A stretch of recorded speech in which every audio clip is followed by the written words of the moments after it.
The situation is under control this time. Occupants are going back to their residence. Some good news tonight. A fire at an asphalt plant in Rockingham County is under control and evacuation orders have been lifted. We have team coverage. Amber Lake is live on the scene as people are returning to their homes, and Tanya Rivera breaks down what you need if you ever have to evacuate in a moment's notice.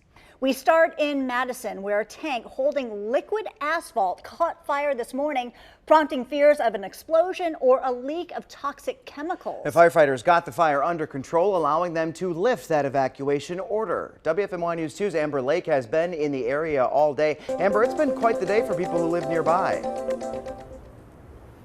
It has, Chad. It's been pretty wild out here all day long. Now, thankfully, the emergency crews have lifted that evacuation order because the explosion threat is no more. They have since rolled that out, and all of the roads that were closed around this area have since reopened. People are able to go back to their homes.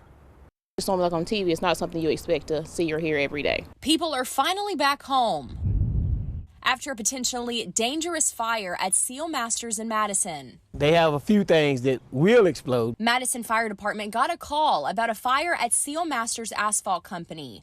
Fire Chief Jim Ritchie says 11,000 gallons of liquid asphalt was burning inside of a tank. The product was contained in a small area towards the bottom where a bubble with air was able to get in through some openings and a crack, and it was able to continue to burn. The asphalt continued to get hotter, so the threat of an explosion was high, as well as a threat of a toxic leak.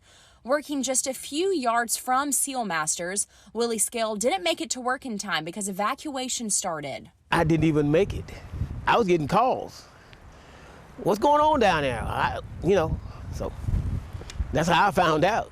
People who lived or work within 1,000 feet of the facility, including Scale's work, had to evacuate.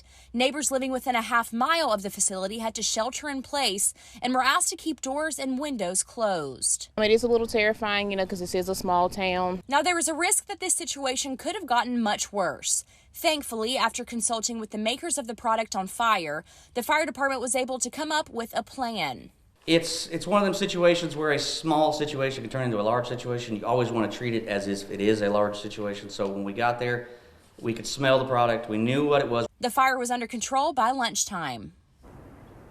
Now, SealMaster will monitor the situation over the next 24 hours or so. Now, Chief Ritchie said that he's going to make sure that the situation is under control, and the investigation into the cause of the fire will not start until that asphalt inside the tank has completely cooled. Live here in Madison, Amber Lake, WFMY News 2.